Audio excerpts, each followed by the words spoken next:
Good morning mga idol. For today's video, magluluto nga po pala ako ng tinulang manok. Ito pa yung aking mga lutuin. May iniwan na rin po ako ng sibuyas, luya, bawang. Saka may tanglad tayo. Tapos ito na po yung ating manok. Para umpisa na po natin magluto. Yan mga idol, umpisa natin magluto. Hindi tayo ng mantika.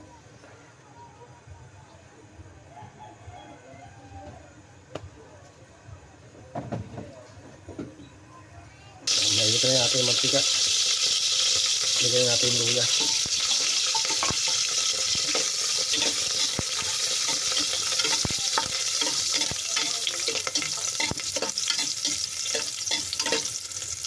Sundan natin itong bawang.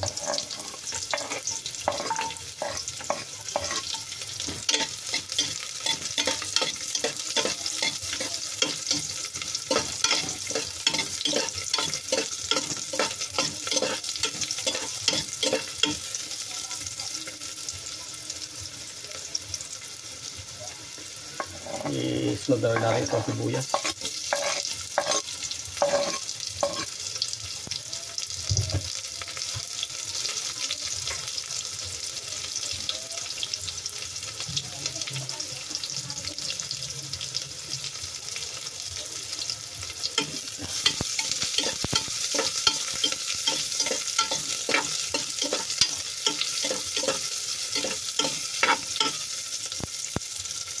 Lagyan ito yung manok natin.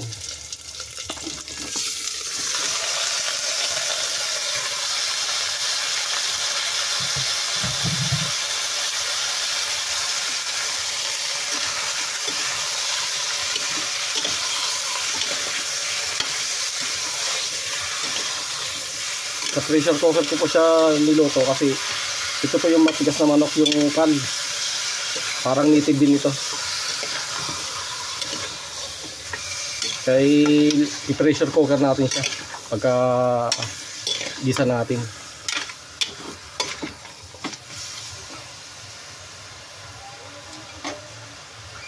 Lagyan natin chicken cubes.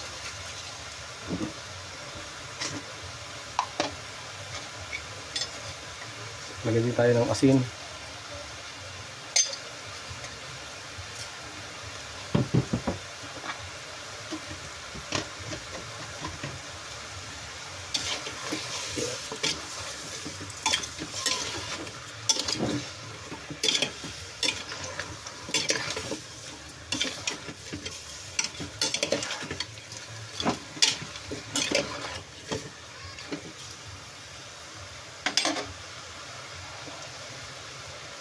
Maglagay tayong paminta.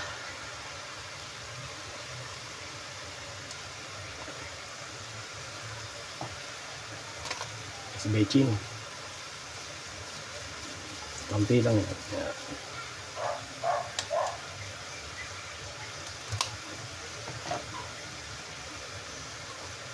Ilagay natin itong tanglad.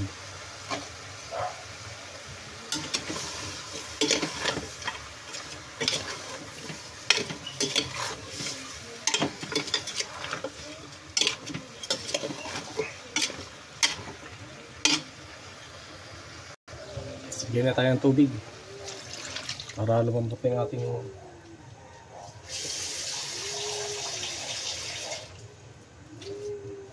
para palambutin natin itong manok natin na tinula.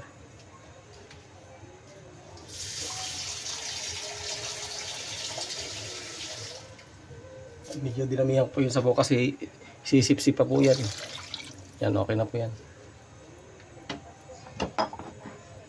Ulit natin to hanggang sa lumambot, mga 45 minutes malambot na po yan. Yan, balikan po natin. Hiwa muna tayo ng papaya. Okay guys, nahiwa na natin yung papaya. Ayan, kasi ito yung dahon ng sili natin. Pag lumambot na yung manok, saka natin ito ilalagay. Balikan natin mga idol.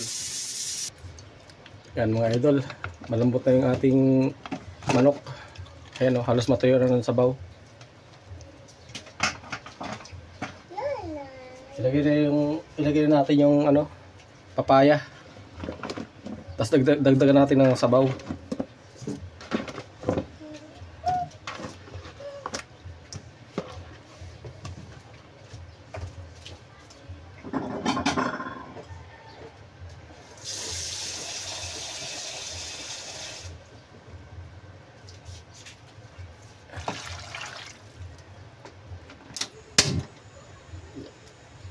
Tapos antayin natin lumambot yung papaya.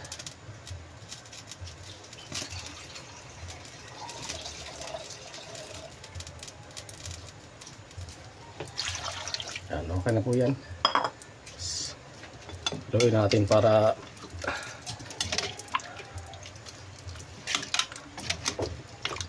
ayun, malambot na oh.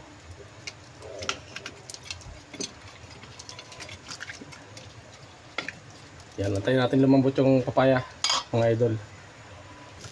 Guys, lagyan tayo ng patis. Yan.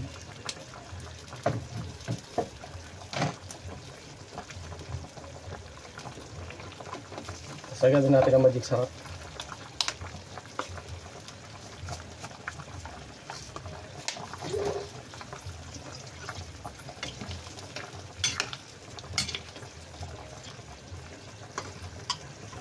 Yan mga idol, malambot na yung papaya natin. Lagyan natin yung dahon ng sili sa siling green.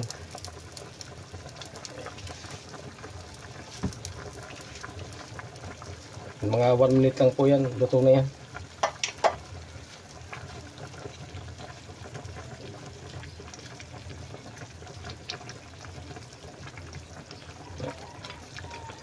Tignan mo yung sabaw niya mga idol, oh. Madilaw-dilaw. Kasi parang native rin po siya na manok. Napakalasa po niyan. Yan tinatawag na kal na manok. Yan. Luto na po ito mga idol.